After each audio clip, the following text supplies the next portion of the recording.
Բարև ձեզ, Սարվա թեման է, իմ այսօրվա հյուրը Ազատ քաղաքացի հասարակական կազմակերպության ղեկավար Հովսեփ Խուշուդյանն է, բարև ձեզ։ Բարև ձեզ։ Պարոն Խուշուդյան, եւ այսպես մի քանի օր առաջ Սահմանադրական դատարանը կայացրեց որոշումը, որոշեց, որ քվեարկության արդյունքները անփոփոխ են մնում, այսինքն ընտրություններն անցել են արդար, չեն կեղծվել, մոտավորապես այդպիսի որոշում ձեր մեկնաբանությունը սպասելի էր նման որոշում Սահմանադրական դատարանից։ Միանշանակ սպասելի էր, եթե այնտեղ կար նույնիսկ մեկ հիմնավոր բողոք չեղարկելու ընտրությունները, դա ընդդիմադիր ժողովրդավարական այլընտրանքային ուժի հանրապետության կուսակցության դիմումներ, որով հիմք էր տեսնում չեղարկելու ընտրությունները այն զանգվածային ընտրակաշառքները, որը բաժանել է այսպես կոչված ընդդիմությունը։ Այսինքն դրա հետևանքը պետք է լիներ նաև այն, որ արգելվեր այդ ընտրակաշառքները բաժանած ընդդիմադիր ուժերի, որոնք իրականում քրեօլիգարխիայի մնացուկներն են, հետագա ընտրություններին մասնակցությունը։ Բայց փաստ է, որ այդ ընտրակաշառքների բաժանելը թեև ազդել է ընտրությունների վրա, բայց չի բերել նրան, որ այդ ուժերը մեծամասնություն վերցնեն եւ իշխանություն ձևավորեն, եւ այդքանով էլ արդյունքները ընտրությունների արտացոլում են մեծ հաշվով, այսպես ժողովրդի տրամադրությունները եւ այդ մասով լեգիտիմ են, հա։ Հիմա մենք ունենք ինչպես լավ ձևակերպել են լեգիտիմ իշխանություն եւ ոչ լեգիտիմ ընդդիմություն պարլամենտում։ Նոր ընտրությունները կարող են նոր ցնցումների բերել, նոր միջամտությունների փորձերի Ռուսաստանի կողմից, գուցե էլ ավելի ուժգին, էլ ավելի մեծ ծավալով, նույնիսկ եթե արգելվեր այս գործող 3 հիմնական ընտրակաշառք բաժանած ուժերին մասնակցել ընտրությունների, բայց նորը կձևավորեին, նոր անվան տակ հին, այսպես բովանդակությամբ էլի նույնը փորձեին անել։ Այնպես որ գուցեև իրոք ճիշտ էր, որ անփոփոխ է թողել արդյունքները, եւ մենք հիմա տեսնում ենք վերջապես, որ իշխանությունները ինչ-որ քայլեր են ձեռնարկում քրեական տարերին քաղաքական դաշտից դուրս բերելու եւ այնտեղ տեղափոխելու ուղղությամբ, որտեղ իրենց տեղն է, այսինքն բանտեր։ Ուշացած չի թե Ուշացած է, մենք միշտ քննադատել ենք իշխանություններին այդ դանդաղկոտության համար, այդ ուշացումների համար, բայց մենք նաև հասկանում ենք, որ այդ ամեն ինչը պայմանավորված է եղել նրանով, որ այդ ուժերը ամեն դեպքում ունեցել են հզոր հովանավորներ Հյուսիսում Ռուսաստանում։ Եվ Ռուսաստանի հետ այսպես կտրուկ հարաբերություններ փչացնելու ցանկություն առանձնապես եւ երբեք Հայաստանի իշխանությունները չեն ունեցել։ Եվ այդ իմաստով հիմա ավելի հեշտ է դա անել, քանի որ Ռուսաստանը ինքն է որոշակի քայլեր ձեռնարկում այդ հարաբերությունները վատացնելու եւ Հայաստանի վրա, Հայաստանի իշխանությունների վրա ճնշում գործադրելու առումով, ինչը ազատում է Հայաստանի իշխանությունների ձեռքերը ռուսական պրոքսիների հարցերը այստեղ լուծել։ Մանավանդ որ այդ պրոքսիները բոլորը քրեական տարեր են, լինեն դա նախկին գանձագող նախագահներ եւ ուզուրպատորներ, թե լինեն նախկին թալանչի օլիգարխներ, գող ավազակներ։ Պարոն Խուշուդյան, երկար ժամանակ չէր կողմնորոշվում այդ ընդդիմությունը մանդատները վերցնեն թե չէ, բայց 2 օր առաջ թե 3 հայտարարեցին, որ ուժեղ Հայաստանը հայտարարեց, որ կվերցնի, Քոչարյանենք հայտարարեցին, որ կվերցնի, բայց հիմնավորեցին, որ սա վերցնում են, որովհետև հետագայում օգտագործել են փողոցային պայքար, այսպես ասած, ապահովելու կամ աջակցելու փողոցային պայքարի համար։ Այսինքն ծրագրեր ունեն հետագայում փողոցային պայքար սկսելու նաև։ Եվ ինչի որոշեցին մանդատները վերցնել։ Երբ որ դուք ասում եք չէին կողմնորոշվում, մի քիչ շատ մեծ կարծիքի եք այդ ուժերի մասին, երբ որ մտածում եք իրենք պետք է կողմնորոշվեն։ Իրենց ինչ ասում են, դա էլ անում են։ Մենք միշտ դրա մասին խոսել ենք։ Իրենք կամակատարներ են։ Կրեմլում նստած կա մարդ, որի 3-րդ, 4-րդ կարգի ուրեմն աշխատակազմը խառը այսպես պաշտոնյաներ որոշում են թե այստեղի իրենց խամաճիկները ինչ պետք է անեն։ Հիմա այնտեղ երևի որոշել են, տեսել են, որ սրանք ոչ մի ինչ որ ռեալ ռեսուրս չունեն փողոցային պայքարի, ասել են գոնե գնացեք վերընկեք այդ պարլամենտում գուցե ինչ որ բաներում կարողանաք օգտակարել մեծն Ռուսիայի կայսերի շահերի։ Այդքան բան։ Ինչ խորհրդարանք ունենանք առաջիկա 5 տարում։ Նկատի ունեմ բովանդակային առումով, այսինքն կտարբերվի այս խորհրդարանից, թե ավելի վատը կլինի քննարկումների, օրակարգերի առումով։ Անունները փոխվեցին, դեմքերը չփոխվեցին, ինչով պիտի տարբերվի։ Միշներ Ռաստասովկա արեցին, այն ինչ որ Քոչարյանականներ են, մի քիչ դարձան Սամվել Կարապետյանական, այն ինչ որ Սերժականներն էլի մտան Սամվել Կարապետյանի ցուցակների մեջ, այնքան որ առաջ ունենք քրեաօլիգարխիկ մնացուկների ուրեմն անդիմություն խորհրդանում, հիմա էլ կունենանք ուրեմն քրեաօլիգարխիկ մնացուկներ գումարած ուրեմն Ռուսաստանից եկած կաստրալյորների, այսպես հավաքածուի ներկայություն այդքան բան։ Ախուշտյան, այս ընտրություններին տեսանք, որ բավական ազդեցություն ունեցան դրսից եկող քաղաքացիները Հայաստանի, որոնք քվեարկեցին եւ գնացին, դրանից հետո օրենք ընդունվեց, որ խստացվեց այդ առումով դրսում ապրող, բայց Հայաստանի քաղաքացի հանդիսացողների ընտրելու իրավունքը, սա քննարկումների հարց է առաջ բերել, մի կողմը մտածում է, որ սա իրավունքի սահմանափակում է, մյուս կողմը, որ մտածում է ավելի խիստ պետք է լինեն, ձեր կարծիքով սա ինչպիսի օրենք է, արդյոք պետք է սահմանափակել։ Միանշանակ պետք է եւ մենք դրա ճակատագովն ենք եղել եւ ոչ միայն ես, այլ քաղաքացիական շատ ներկայացուցիչներ եւ միշտ անընդունելի ենք համարել, որ մեր դրսում ապրող համակարգացիներին կարող են մանիպուլացնել դրսի ուժերը, տվյալ դեպքում Ռուսաստանը, կարող է ազդել նրանց վրա եւ Հայաստանը որևէ լծակ չունի դրան հակազդելու, կարող է Facebook-ն գան, ասեն, սենց պետք է անես, թե չէ, սենց կլինի քո վիճակը, հետո հանգարց եթե մեր ասածը չանես եւ մենք գիտենք ինչ համակարգում է, բռնապետական համակարգում է ապրում հայ համայնքը Ռուսաստանի եւ ինչ նրանց հանձնարարեն ստիպված են լինելու անել եւ նման պայմաններում հակազդելու միակ միջոցը մնում է նրանց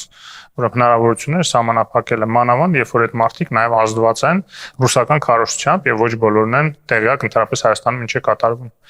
եւ բռնատիրական քարոզչությամբ ազդված բռնատիրական ինստիտուտների կողմից անմիջականորեն հրահանգ ստացած ՖՍԲ-ների կողմից մարդիկ պետք է հնարավորություն ունենան ազդեն Հայաստանի ինքնիշխան պետության իշխանությունների ձևավորման հարցում։ Դա միանշանակ է։ Ախուշտյան, նախընտրական շրջանում Ռուսաստանը սահմանափակումներ տնտեսական մտցրեց Հայաստանի հանդեպ, մինչև հիմա շարունակվում են դրանք, ինչ քայլերի կդիմի Ռուսաստանը կթույլատնի այդ սահմանափակումները ձեր կարծիքով, թե կշարունակվեն կամ ավելի խիստ միջոցների կդիմի։ Վաղ թե ուշ կմեղմացնի, ուրիշ տարբերակ չունի, որտեվ ինքն էլ է տեսնում, որ կամաց ջուրը իր ճանապարհը բացում է, հա, ջրի դեմ առնել հնարավոր չի։ Միտեղ փակում ես, մյուս տեղով ինքը գտնում է իր ճանապարհը։ Հիմա փակեցին իրենց այդ առևտուրը։ Այդ ջուրը գնաց Եվրոպա, այդ ջուրը գնաց Մերձավոր Արևելյան այլ երկրներ, նույնիսկ հասավ Սինգապուր եւ Հեռավոր Ասիա։ Այսինքն մենք մեր ապրանքները վաղ թե ուշ կարողանալու ենք վաճառել ցանկացած այլ տեղերում։ Եվ դրանում մեզ օգնում են, որտեղ մենք ունենք վստահելի գործընկերների տարբերություն Ռուսաստանի, որը դավաճան ուրեմն դաշնակից էր ճակերտավոր իրականում դավաճան էր բոլոր հարցերում եւ անվտանգային, եւ առևտրային եւ բոլոր։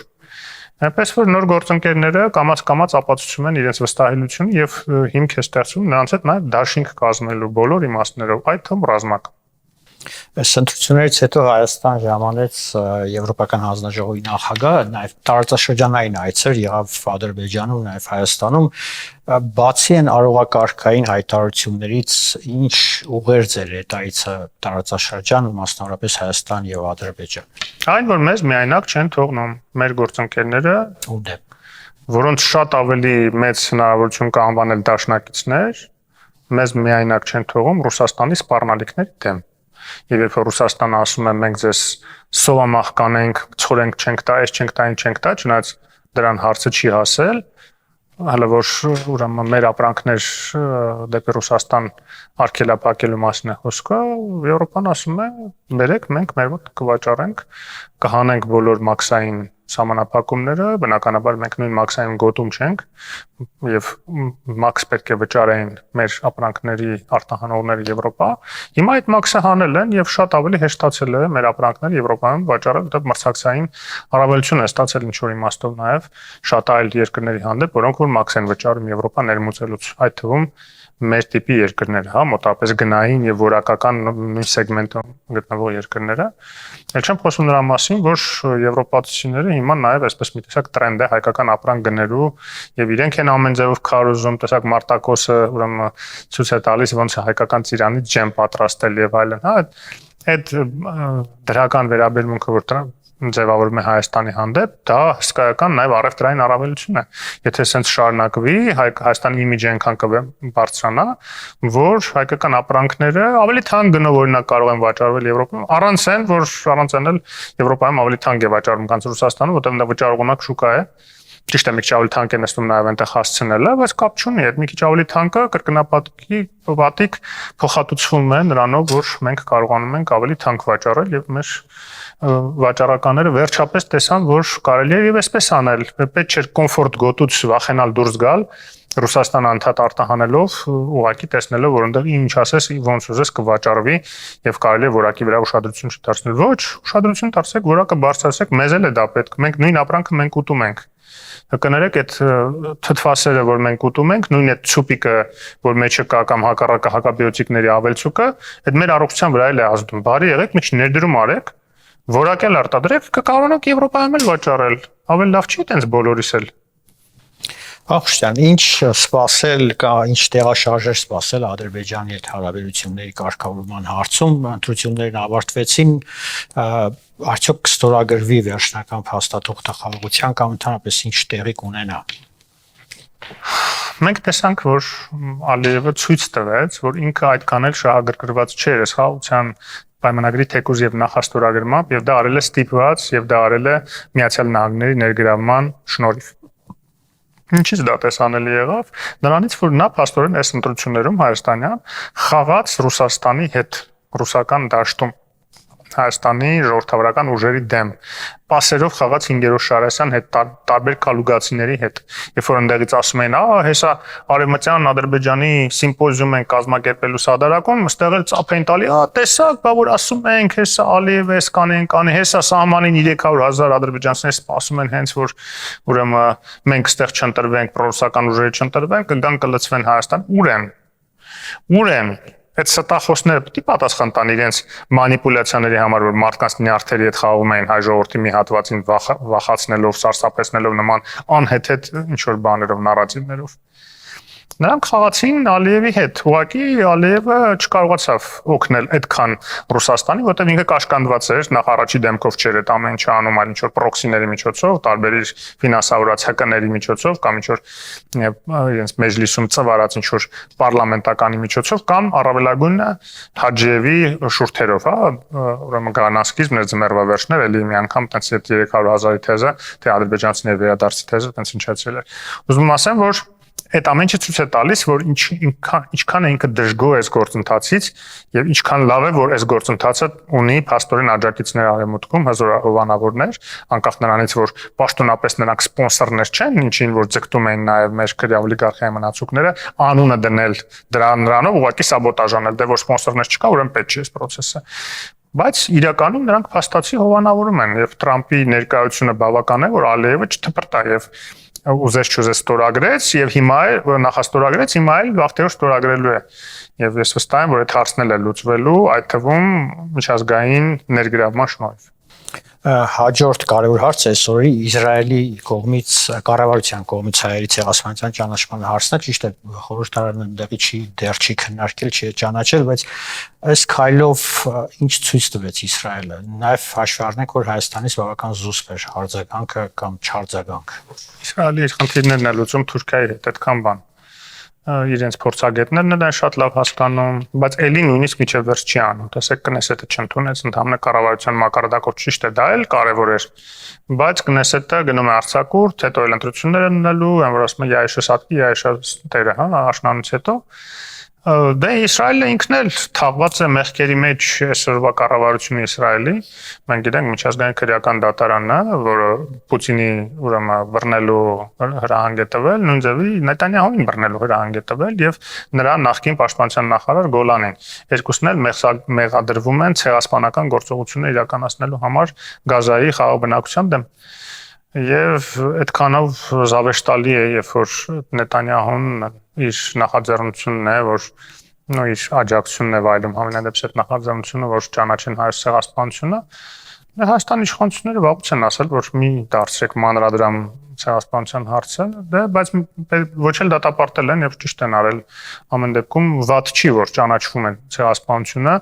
տարբեր երկրների կողմից, Իսրայելն էլ պատահական երկիր չի, առանցքային երկրներից մեկն է տարածաշրջանի եւ այդ ճանաչումը նաև որոշակի, տեսեք, դժգոհություն առաջացրեց նաև Ադրբեջանում, այսինքն ադրբեջանա-իսրայելական հարաբերությունների վրա էլ այդ ազդեցություն ունեցավ։ Ամեն դեպքում այնտեղ որտեղ որ մեր հորդորով չի դա եղել, մեր խնդրանքով չի եղել եւ դա չի կարող որևէ այլ ինչ որ բացասական հետևանքներ առաջացնի Հայաստանի համար, ով ուզում է թող ճանաչի, ինչ խնդիր կա։ Աղջտան, ռուս-ուկրաինական ճակատում կամ այդ պատերազմական գոտում իրավիճակը վերջին ամիսներ, վերջին շաբաթներին կարելի ասել լարվել է ավելի երկկողմանի հուժկու հարվածներ են միմյանց հասցնում կողմերը, սա արդյոք կարող է հուշել, որ պատերազմը ավարտին է մոտենում, թե ավելի է լարվում իրավիճակ եւ ինչ հետևանք կարող է ունենալ։ Դուք շատ ճիշտ եք, այդ նշանակում է, որ կողմերը իրենց կուտակած ռեսուրսները օր առաջ ուզում են սպառել ինչ որ առավելության հասնելու նպատակով, հասկանալով, որ ինչ որ մոտ ապագայում ինչ որ բան է սպասվում եւ կարող է այդ գոնե այն գծի վրա, որտեղ որ արդեն կանգնած են զորքերը, որտեղ կանգնած են, տեղել կանգնեն։ Մաքսիմալ փորձում են առաջխաղացում ունենալ, միջև այդ կանգնելու պահը։ Տրամպն էլ օրերս հայտարարեց խոսալուց հետո Պուտինի եւ Զելենսկու հետ հայտարարեց, որ բոլոր կողմերն էլ ուզում են օր առաջ կանգնեցնել սա, ասաց, որ միջև 36000-ի է հասել ամսական զոհերի թիվը, որ ֆանտաստիկ թիվ է, շնորհակալ այո ինտենսիվացել է ուրեմն հարցակումները, բայց գիտեք, այդ հարցակումները նաև ձևն են փոխել իրենց գնալով ավելի տեխնոլոգիական են դառնում եւ դրոնների եւ հրթիռների ներգրավումը այնքան մեծ է դարձել, որ դա ցույց է տալիս, որ կարող է բեկում տեղի ունենալ իօքուտ Ուկրաինայի, եթե այսպես շարունակվի, որտեղ դրոնների արտադրության մեջ եւ նաեւ ներկրման մեջ, եվրոպական արտադրության դրոնների ներկրման, Ուկրաինան առավելություն ունի Ռուսաստանի հանդեպ եւ ստեղ է, որ Ռուսաստանը այո, շահագրգռված է արդեն կանգնեցնել սա, ուղղակի միջև կանգնեցնել էլ եմ ասում, փորձում է իր բոլոր ռեսուրսները ունեցած նետել ռազմաճակատ մաքսիմալ առաջխաղացում ունենալու, որ բանակցային դիրքերը ուղղակի ամրապնդի միջև խաղաբանակցությունների սկիզբը։ Շնորհակալություն։ Սարվա թեմաներ իմ զրուցակիցը Ազատ քաղաքացի հասարակական կազմակերպության ղեկավար Հովսեփ Խուրշուդյանն էր, կհանդիպենք առայժմ։